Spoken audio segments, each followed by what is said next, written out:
tentar evitar esse fio aí. Palhação. Não vai pra estar dando não. Coisa ali.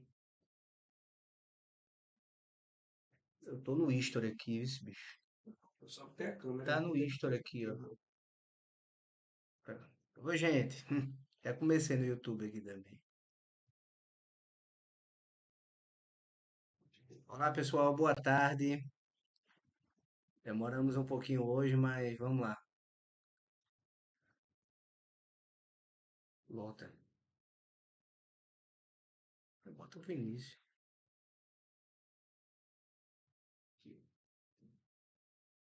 Pronto. Ok, meus amigos. Demoramos, mas chegamos. Faz parte. Olá, Marlon. Tudo bem? Boa tarde. Sejam todos muito bem-vindos, tanto do Instagram quanto do YouTube. Qual é o assunto de hoje mesmo? Deixa eu olhar aqui, que aí eu fiz alguns slides, mas às vezes a gente esquece. A utilização do princípio do não confisco em execução fiscal. Ah, tá. Tem muita coisa legal para a gente falar hoje sobre isso, viu, pessoal? Quem tiver aqui no YouTube, como o Marlon aqui também, é, vai dando seu olá aqui, vai aparecendo, vai chegando aí, dizendo boa tarde, tudo bem, vai se identificando. Não fica na escuridão, não. Na escuridão não sai nada que preste. Olá, Anakin, tudo bem? Seja muito bem-vindo. Que nome diferente o seu, viu? Anakin Skywalker. Eita, Anakin. Espero que eu tenha pronunciado certo, viu? Sejam todos bem-vindos, pessoal. Ok? A gente vai falar hoje sobre um tópico que sempre eu coloco como defesa nas minhas execuções fiscais, certo? Eu nunca falei sobre isso. Um dia desse eu estava lendo uma petição minha aqui mesmo. Eu falo toda petição minha, geralmente eu falo sobre isso, porque eu não vou colocar, né? Porque a gente não faz uma tributa live aí conversando por que utiliza esse tópico, qual é a finalidade, quando é que a gente pode usar, né? O objetivo aqui é sempre trazer mais informações. Matheus, oi Matheus, é claro. Acho que eu já vi alguma coisa sua na, de comentário nas tributalais, alguma coisa assim. É a primeira vez que você está por aqui ou você já acompanha aqui o canal? Seja bem-vindo se for a primeira vez, viu? Se não for também, seja bem-vindo do mesmo jeito. As pessoas estão chegando devagarzinho aqui, tá? Deixa eu ver aqui como é que estão os slides que eu pedi para Marcelo. Eu mandei o material para Marcelo aprontar para mim. Então vamos lá. Acho que a gente já pode começar, né, pessoal? Conversar um pouquinho sobre o princípio do não confisco. Deixa eu fazer aqui a transição. Muito bem. Volta aqui para o slide. Ok.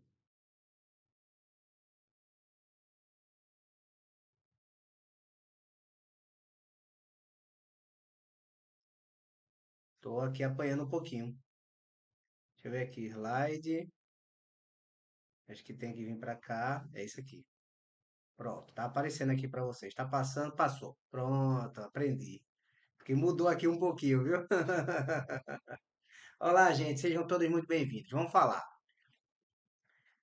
O princípio do não confisco está previsto no artigo 150, inciso 4 da Constituição Federal. Estabelece o seguinte: sem prejuízo de outras garantias asseguradas ao contribuinte, é vedada à União, aos Estados, ao Distrito Federal e aos municípios, inciso 4, utilizar tributo com efeito de confisco. Aí a primeira questão que a gente conversa é o seguinte: aqui fala literalmente em tributo. Será que isso aqui só serve para tributo ou serve também para as multas? A gente sempre utiliza muito isso aqui com relação à multa, tá? E também com relação ao tributo. A gente vai ver os dois hoje aqui. Mas de antemão eu já vou aqui adiantando para todos vocês que apesar do inciso 4 falar em tributo, o STF já decidiu há muito tempo aqui, já estendeu isso aqui há muito tempo, que isso aqui se aplica não somente a tributo, como também multa, certo? E o que é um tributo confiscatório, pessoal? Utilizar tributo com efeito de confisco. Primeiramente, eu não vou entrar aqui em questões de doutrina, de prova de concurso. Ah, por exemplo, assim, o que é tributo? Tributos são impostos, Acho que são 5, se não me falha a memória, viu? Porque isso aí na prática eu nem utilizo, certo? É quem ainda está querendo aprender a prática. Mas são impostos, taxas, contribuições sociais, contribuições de melhorias, impostos, taxas, contribuições sociais, contribuições de melhorias e mais um aqui que eu não me lembro agora. Mas tudo isso aqui é tributo. Mas para que você saiba, esse inciso quarto não se aplica apenas a tributos, se aplica também a multas. E eu estou colocando aqui, ó, pontos a serem abordados na execução fiscal com relação à vedação do não confisco.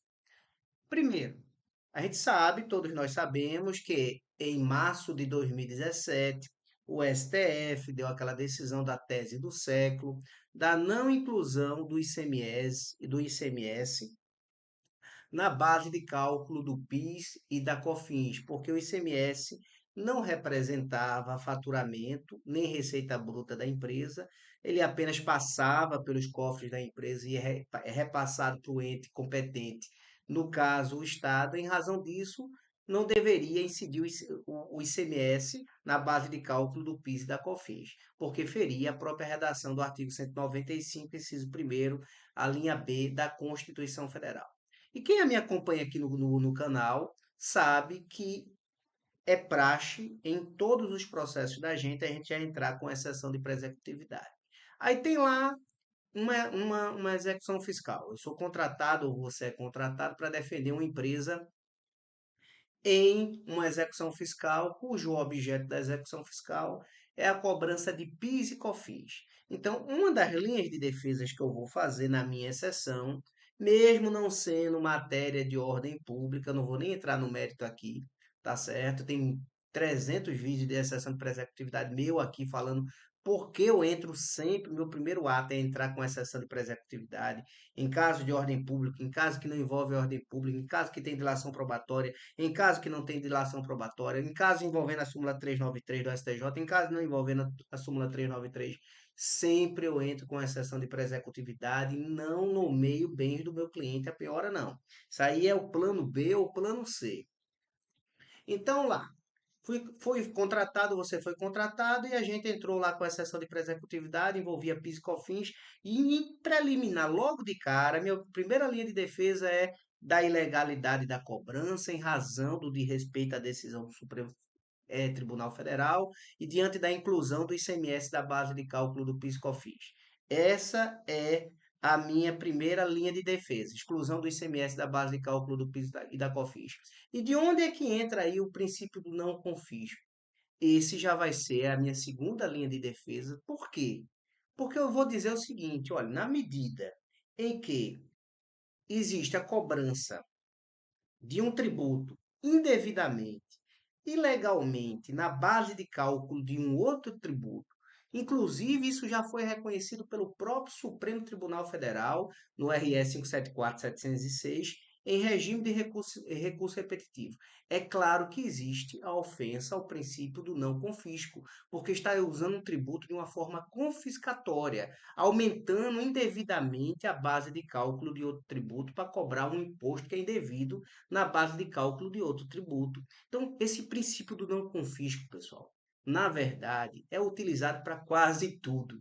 Certo? Sempre que você está achando, sempre que você está embasando a sua defesa em uma cobrança indevida, majoritária, uma cobrança ilegal, você pode alegar esse princípio do não confisco, porque você está dizendo o seguinte: olha, estão utilizando uma cobrança como meio confiscatório do contribuinte, o que é vedado pelo artigo 150, inciso 4 da Constituição Federal. Por isso que eu estou falando aqui em execuções fiscais, porque eu utilizo isso em execuções fiscais. Vamos lá.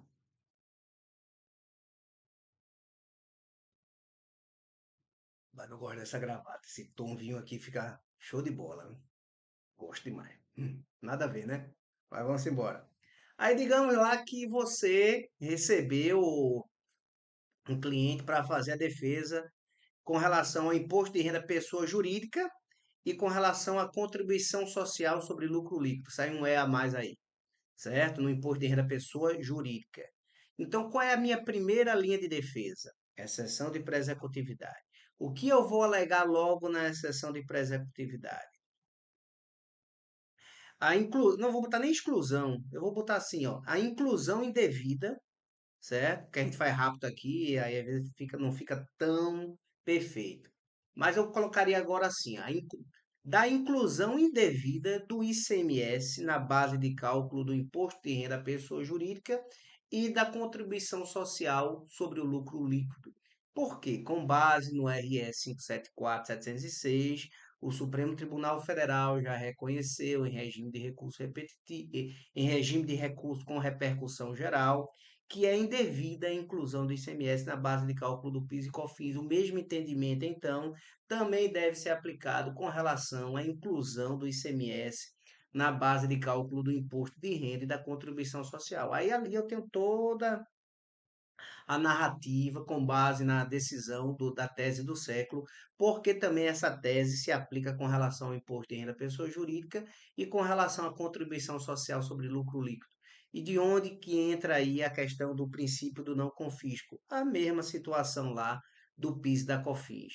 Na medida em que um imposto é incluído indevidamente na base de cálculo de outro imposto, há o ferimento ao princípio do não confisco, porque a União está cobrando um imposto de uma forma majoritária, majorando a cobrança daquele imposto, certo? Acrescentando um imposto dentro da base de cálculo de outro imposto, o que é indevido, o que vai causar um enriquecimento ilícito por parte do ente público. Então, em razão disso, está existindo um ferimento ao princípio do não confisco.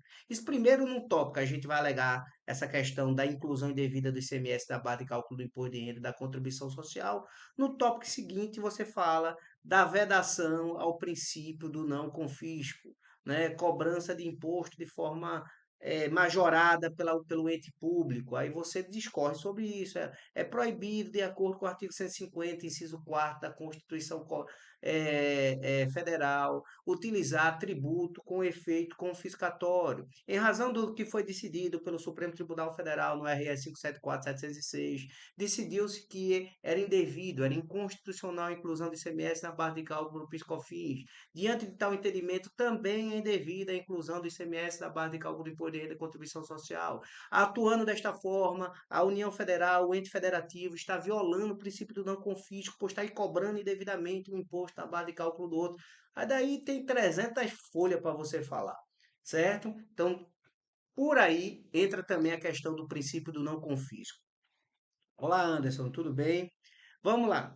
Aí digamos que você lá é um prestador de serviços, certo? Você é um prestador de serviços, é, você é advogado, né? Recebe um cliente que é prestador de serviços e que e que está sofrendo uma execução fiscal de PIS e COFINS.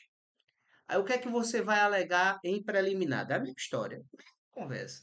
Da inclusão indevida do ISS na base de cálculo do PIS e da COFINS. Aí você vai pedir que os mesmos fundamentos do RS 574/706 também sejam aplicadas nessa situação, porque o seu cliente não pagou o PIS e COFINS não é porque ele não queria, não, é porque ele estava sendo cobrado de uma forma majorada, porque foi incluído o ISS indevidamente na base de cálculo do PIS da COFINS, razão pela qual ele não pôde cobrar o tributo. E da mesma forma, como é que entra o princípio do não confisco aí? Esse era o tópico um. Tópico 2 da defesa da execução fiscal. Diante da inclusão indevida do ISS na base de cálculo do PIS/COFINS, houve a nítida violação ao artigo 150, parágrafo inciso 4 da Constituição, que veda a utilização de tributo com efeito confiscatório, na medida em que se utiliza um tributo indevidamente na base de cálculo de outro tributo, isso fere o conceito constitucional de faturamento, de receita bruta, a razão pela qual houve um efeito, foi utilizado esse tributo, a cobrança desse tributo de forma confiscatória pelo ente federativo, razão pela qual não deve subsistir a presente cobrança, sendo anulada, extinta mesmo, tá. Aí que entra a questão do princípio do não confisco, ok? Aí digamos lá que agora você é procurado. Veja como eu utilizo essa questão do não confisco no dia a dia. Eu utilizo para quase tudo, gente. Quase tudo. Mesmo que seja para ser mais uma linha de defesa, porque se lembre que quando a gente tem várias linhas de defesa e o juiz julga analisando uma, duas ou três e não analisa as demais, qual é o passo seguinte que eu sempre ensino? Embargos de declaração com base no ferimento ao 1022, cumulado com 489 do CPC, porque o juiz tem que analisar todos os fundamentos expostos na defesa capaz de influir diretamente no julgamento da causa. Então, eu estou alegando um princípio constitucional, inclusive eu estou pré-questionando isso para um futuro recurso extraordinário lá na frente, entendeu? Então, por isso que é bom você ter essa estratégia montada, ó, linha ponto de defesa A, ponto de defesa B, ponto de defesa C. Aí ele analisou, ele extinguiu por causa do A. E o B e o C, porque ele não analisou. A não era tão relevante. Não, se eu estou alegando lá na minha defesa, é relevante. Então você entra com embargo de declaração, força com que o judiciário analise aqui a sua linha de defesa. Então vamos lá, agora, digamos que o seu cliente esteja sofrendo uma execução fiscal de contribuições previdenciárias. Qual vai ser sua linha de defesa? Da inclusão, não inclusão de verbas, da inclusão, tá errado aí, da inclusão indevida de verbas de natureza indenizatória sobre contribuições previdenciárias, certo? Inclusão indevida de verbas de natureza indenizatória sobre contribuições previdenciárias. Você vai alegar isso, certo? No tópico, tá, da sua defesa, informando que está sendo cobrado um imposto de uma forma errônea, de uma forma ilegal, porque está incluindo na base de cálculo das contribuições previdenciárias aí verbas de natureza indenizatória. Igual, como é que entra a questão do não confisco? Veja que um vai puxando o outro, né? É como se fosse uma linha de defesa. Você vai alegando um e depois vai alegando os outros, tá certo? E o juiz é obrigado a analisar tudo, tá certo? Às vezes a gente alega muitas outras coisas também. Mas como é que eu utilizo o não confisco aí, o princípio do não confisco?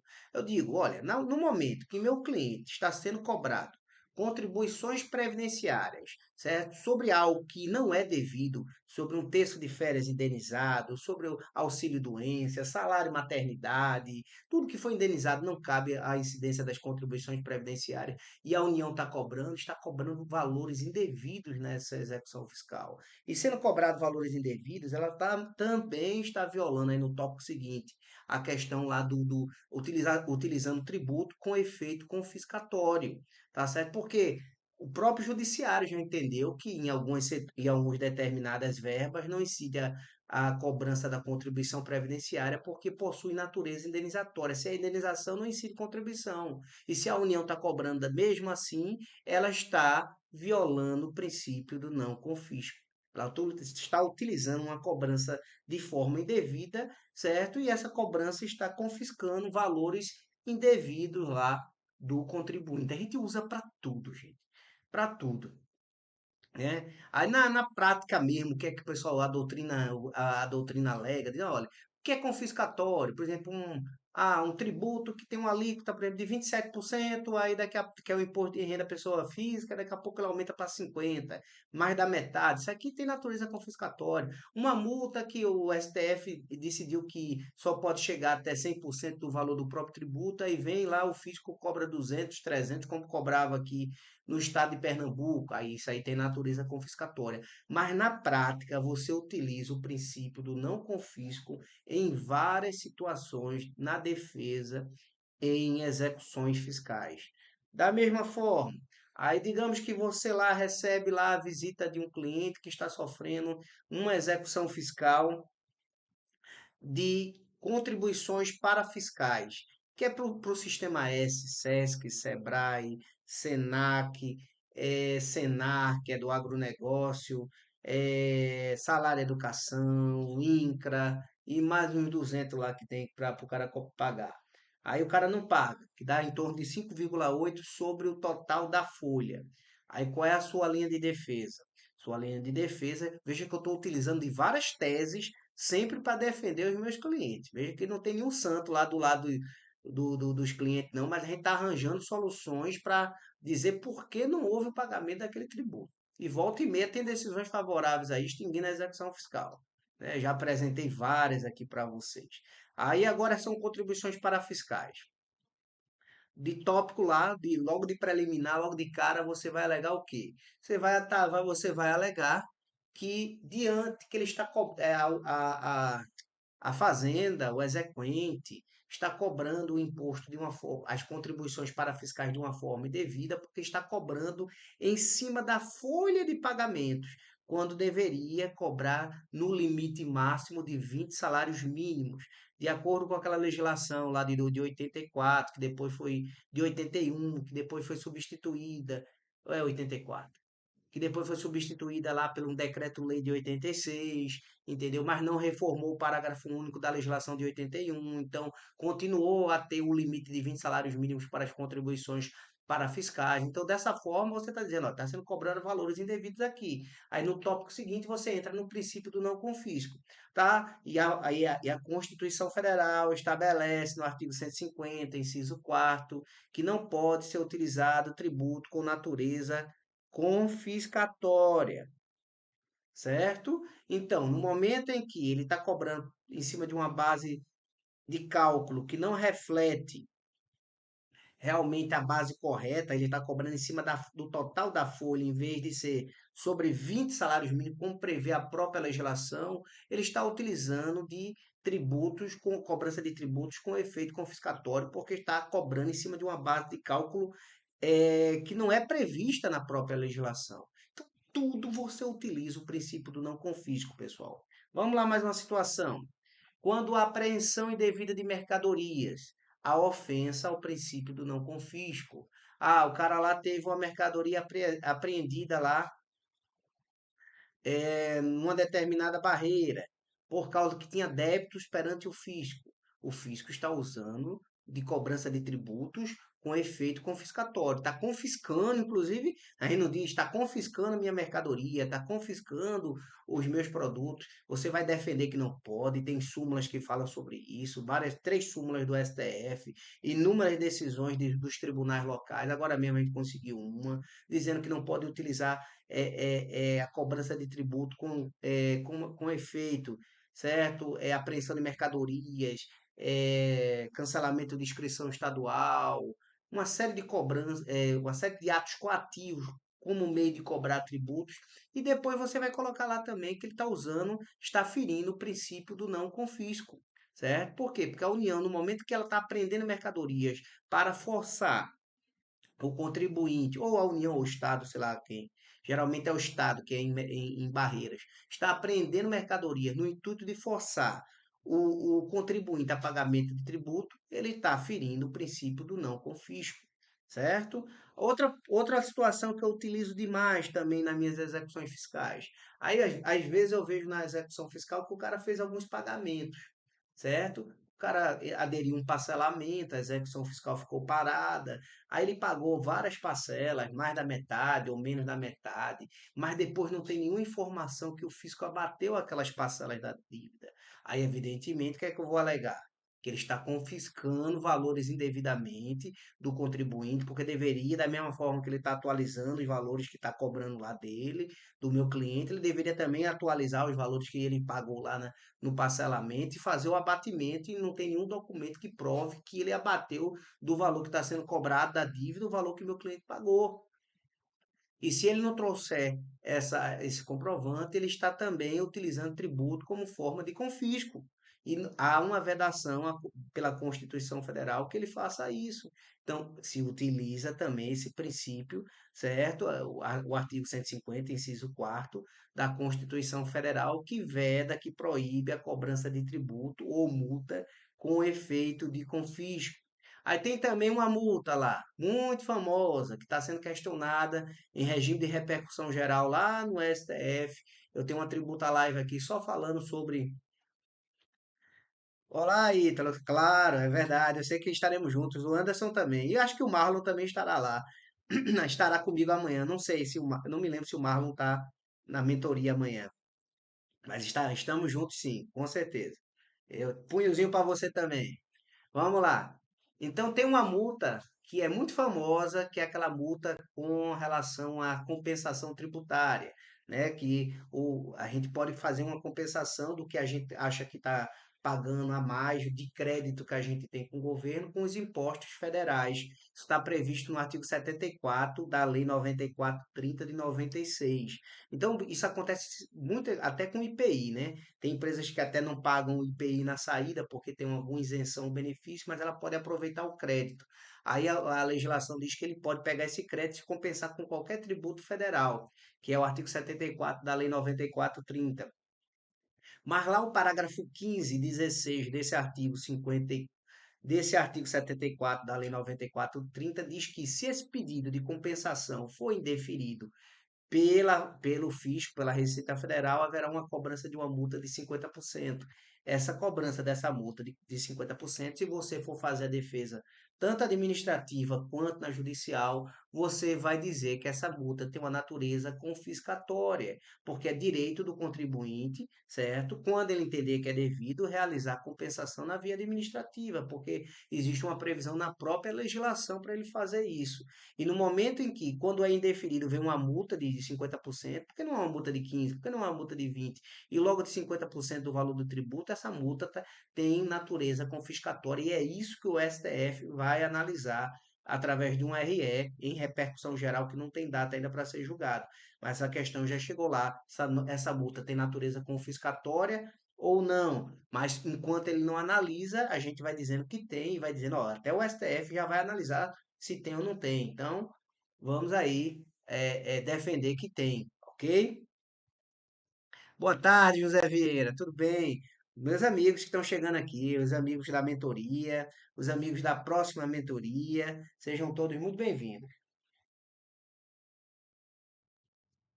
Então, tem muitas situações, pessoal, muitas situações que a gente alega essa questão da violação do artigo 150, inciso 4 da Constituição Federal, que veda utilizar tributo com efeito de confisco. Lembrando que fala de tributo, mas o STF já estendeu isso aí para penalidades, multa e tudo mais. Então, só frisando, relembrando aqui para vocês, tá certo?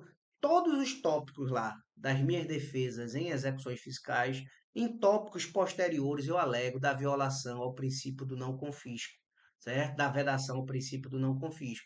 Quando eu alego que houve a inclusão, tá? Exclusão, mas bota aí inclusão indevida do ICMS da base de cálculo do PIS da COFINS. Ah, incluir indevidamente um tributo na base de cálculo do outro. Houve violação ao princípio do não confisco. Tópico seguinte, feriu aqui o artigo 150, inciso 4 da Constituição Federal. Se eu alego na minha defesa, sempre em exceção, se lembra? Tem alunos aqui que já passaram por mim e já sabem, né? E quem assiste a Tributa Live já sabe. E amanhã eu vou frisar isso também, amanhã ou sexta, na turma nova da mentoria. Sempre exceção. Ah, aí recebeu a cobrança lá do imposto de renda e contribuição social em execução fiscal. Primeiro tópico, inclusão indevida do ICMS da base de cálculo do imposto de renda e contribuição social. Segundo tópico, houve violação ao princípio do não confisco, porque incluiu indevidamente um imposto na base de cálculo do outro imposto, alterando inclusive a base legal prevista na legislação. Pronto. Sempre é não confisco. Ah, o cara lá recebeu uma cobrança de PIS e COFINS e é o prestador de serviço. Inclusão indevida do ISS na base de cálculo do PIS/COFINS. Violação também ao princípio do não confisco, porque incluiu um imposto indevidamente na base de cálculo do outro. Ah, é contribuições previdenciárias. Aí, inclusão indevida de verbas de natureza indenizatória nas contribuições previdenciárias. Tá? Primeiro tópico de defesa, vou dizer que tem várias contribuições que têm natureza indenizatória, várias verbas que têm natureza indenizatória, razão pela qual não deve incidir a contribuição previdenciária sobre essas verbas. E no momento que o fisco cobra, ele está violando o princípio do não confisco. Ah, o cara recebeu lá uma execução fiscal referente a contribuições parafiscais. Sistema E, SESC, SEMNAC, SEBRAE, INCRA, Salário Educação, Senar e um bocado de coisa aí, certo? Recebeu tudo isso. Aí você vai dizer, olha, primeiro tópico, do pagamento das contribuições para fiscais sobre o limite de 20 salários mínimos, dizendo, olha, o certo aqui pela legislação de 81, que foi depois reformada pelo decreto de 86, certo? Só em parte, mantendo ainda o limite de 20 salários mínimos para contribuições para fiscais. O certo, até pela própria legislação, seria se pagar essas contribuições não sobre o total da folha, e sim sobre o limite de 20 salários mínimos. E no momento que existe a cobrança, em vez de ser sobre o limite de 20 salários, sobre o total da folha, houve a violação do princípio do não confisco. Veja que cabe contra tudo. Como falei, houve uma apreensão de mercadorias. O fisco apreendeu a mercadoria numa fronteira, alguma coisa também. Há violação ao princípio do não confisco. O fisco não pode utilizar de meios coercitivos, de coerção, meios para forçar o contribuinte a pagamento de tributos, certo? Apreender mercadoria, ou cancelar a inscrição estadual dele. Tudo isso, pessoal, viola o princípio do não confisco. Tá certo? O fisco está usando de formas indevidas, ilegais, combatidas pela jurisprudência, como com o efeito de confiscar mercadorias, de confiscar bens, de confiscar o que o contribuinte está devendo ele tem os meios próprios para fazer isso, execuções fiscais e tudo mais. Não precisa utilizar isso.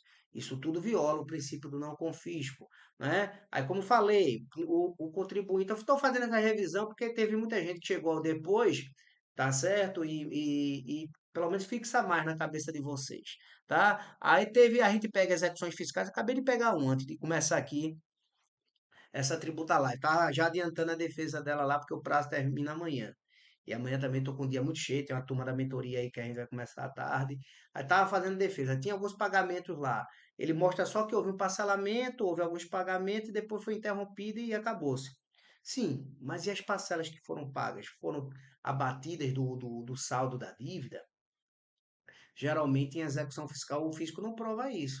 Então, se ele não mostrar que houve o abatimento do restante da dívida que está prosseguindo, também há a violação ao princípio do não confisco, porque ele vai estar cobrando valores a maior, majorados, quando ele deveria pagar, abater, inclusive corrigido, os valores que foram pagos pelo contribuinte no parcelamento. Se ele não fez isso, houve a violação ao princípio do não confisco.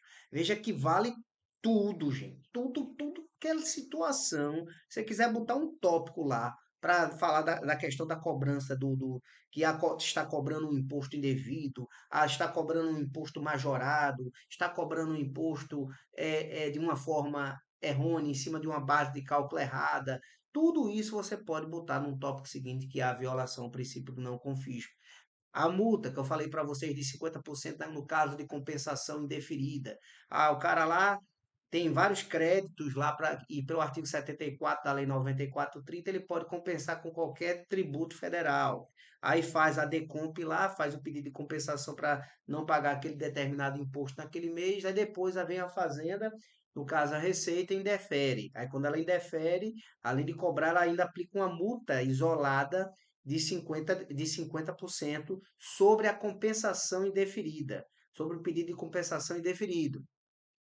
Se o total do crédito que o cara fez lá para compensação foi 1 milhão, certo? Essa multa de 50% é em cima de 1 milhão, certo? Então vai uma multa aí, o cara vai ficar, além de 1 milhão, o cara não ter pago, agora vai ficar devendo 1,5 milhão, certo? E está sendo questionado também se tem natureza confiscatória ou não essa multa no Supremo Tribunal Federal. Está em regime de repercussão geral, sem data para começar. Então, tanto administrativamente como no judicial, você for fazer a defesa, utiliza também o princípio do não confisco. Pronto. E uma das partes que eu utilizo muito da questão do não confisco é a questão de multa, gente. Multa, certo? Sempre quando a gente vê um auto de infração, sempre quando tem uma execução fiscal, onde mostra lá na CDA que a multa, qualquer multa eu alega esse princípio do não confisco, apesar de o STF já ter decidido hoje, certo, que essas multas, em razão de penalidades pelo pagamento em atraso do imposto e tudo mais, pode chegar até 100% do valor do próprio tributo devido. Então, multa até 100% do valor do tributo devido não é não possui natureza confiscatória. O Estado aqui de Pernambuco cobrava uma multa de 200%. Aí, depois dessa decisão do STF em 2015, ele passou a cobrar uma multa de 90%. Mas, em relação a isso, existem decisões dizendo que multas nesse patamar ainda assim são confiscatórias. E eu trouxe aqui um agravo de instrumento aqui em uma exceção de pré-executividade. Veja, como você pode alegar muitas coisas em uma sessão de pré-executividade? Essa questão do princípio do não confisco, multa de natureza confiscatória, em exceção de pré-executividade. Ementa, foi julgado em 2018. Diz o seguinte, ementa, aqui ó, processo civil e tributário, execução fiscal, ICMS, imposição de multa pela ausência de recolhimento de tributo declarado como devido pelo contribuinte, redução do percentual, caráter confiscatório, cabimento de exceção de pré-executividade, súmula 393 do STJ, recurso provido, decisão unânime. O que é que diz? A questão do caráter confiscatório da multa cobrada em sede de execução fiscal, por se tratar de matéria exclusivamente de direito e, consequentemente, dispensar dilação probatória, pode ser veiculada em sede de exceção de pré-executividade, posto que esta via processual, de acordo com a remansosa orientação do STJ, sedimentada no julgamento do RESP 1.136.144 do Rio de Janeiro, ministro Luiz Fux, submetido ao 543-C do CPC, ou seja, cabe exceção para alegar a multa com natureza confiscatória.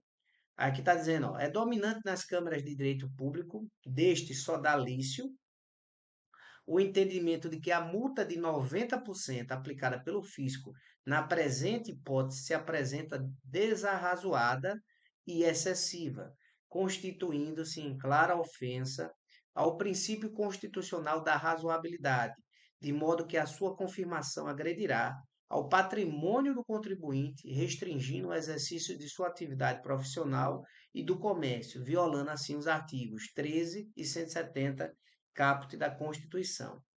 O fato é que a multa exigida em percentual tão elevado como no caso presente agride o patrimônio do contribuinte, residindo aí a sua natureza confiscatória, algo que é vedado e repudiado pelo sistema constitucional em vigor. Até porque, se a mesma prevalecer, estará havendo, em boa verdade, séria restrição ao exercício de atividade profissional e do comércio, algo que, conforme é de todos sabido, é muitíssimo estimado pela Constituição Federal. O princípio constitucional implícito da razoabilidade deve servir de barreira limitativa à discricionariedade da administração pública, especialmente diante de casos em que ocorre a aplicação de sanções desproporcionais ou inadequadas em relação às infrações praticadas. Ressalte-se que a feição confiscatória que permeia a multa sofrida pela parte agravada não está na própria sanção em si, cuja aplicabilidade é prevista em lei e tem o louvável intuito de compelir o contribuinte a cumprir com suas obrigações tributárias, e sim na exorbitância do percentual de 70%, no caso foi 90%, né, que ele cobrou, fixado pela legislação, que se revela deveras desproporcional e, por consequência, abusivo, pois não guarda a devida proporção com o valor da prestação tributária, obrigação principal.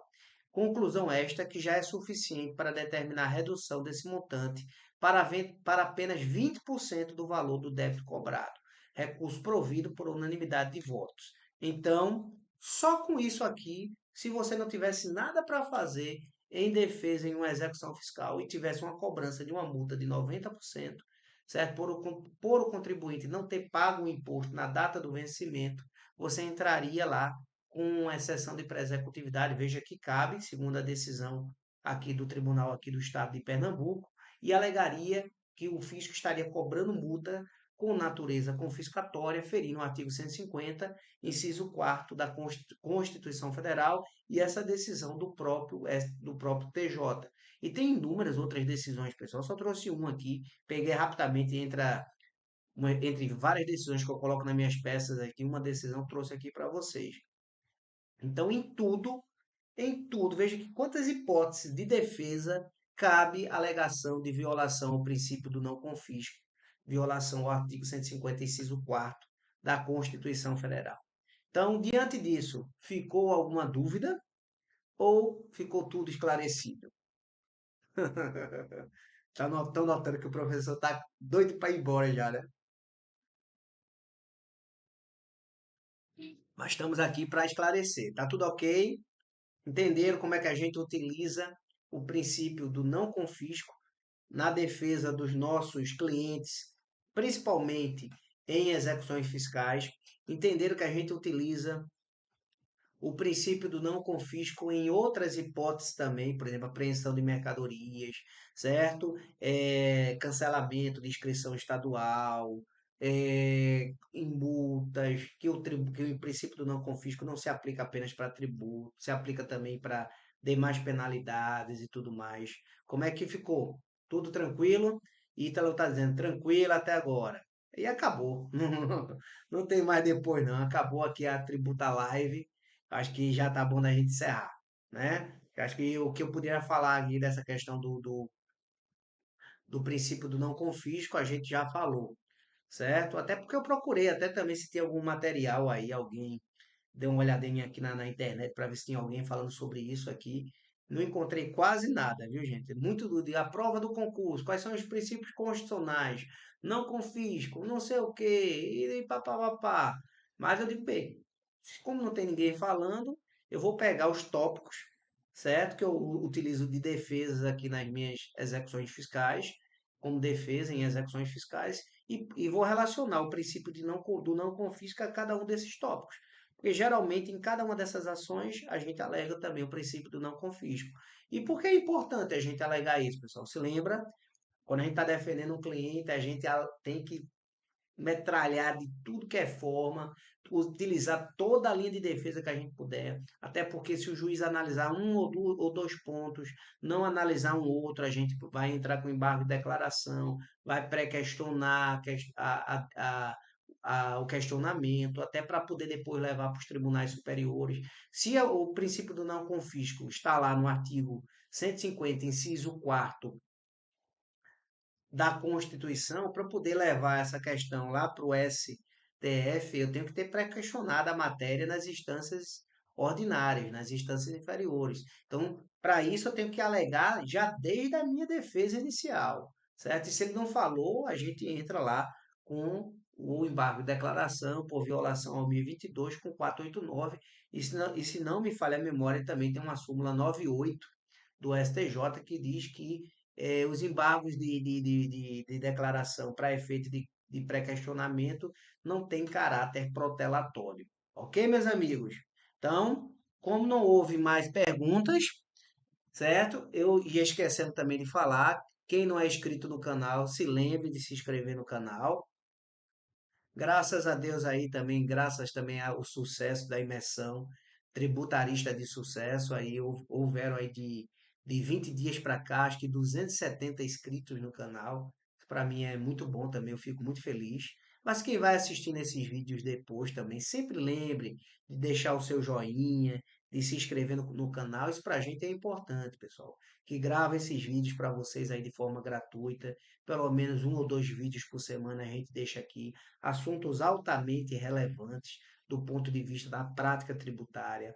Então, vamos fazer a nossa parte também, né? Tudo na vida é uma via de mão dupla, né? A gente não quer receber, então a gente também tem que aprender a doar, não é isso? Então, gente, o pessoal que está aqui da mentoria, que se inscreveu na imersão tributarista de sucesso, amanhã nos encontraremos de 1h30 da tarde, certo? Até às 18 horas, ou um pouquinho mais. Eu nunca tive uma turma tão cheia como agora aí, que muita gente vai participar, mas já deu tudo certo, a gente já fez aqui um esqueminha aqui para coordenar essas aulas aqui, já deu tudo certo, certo? Os colegas aí que já participaram das outras turmas aí, forte abraço também, tá certo? O pessoal aqui, Jean entrou agora, Jean já foi meu aluno numa turma presencial aqui, né, Jean? Acho que lá para o ano de 2014, 2015, né? Seja muito bem-vindo. Tá gravado aqui, vai ficar gravado também no Instagram e vocês assistem aí quantas vezes vocês quiserem. Tá bom, pessoal? Muito obrigado. Fica todo mundo com o Papai do Céu e até a nossa próxima Tributa Live, que eu acho que será na quarta-feira. Eu separei aqui os assuntos para o pessoal fazer para mim aqui, os cartazes, colocar aqui, mas não me lembro qual é, não. Viu? Vamos lá, gente. Até mais.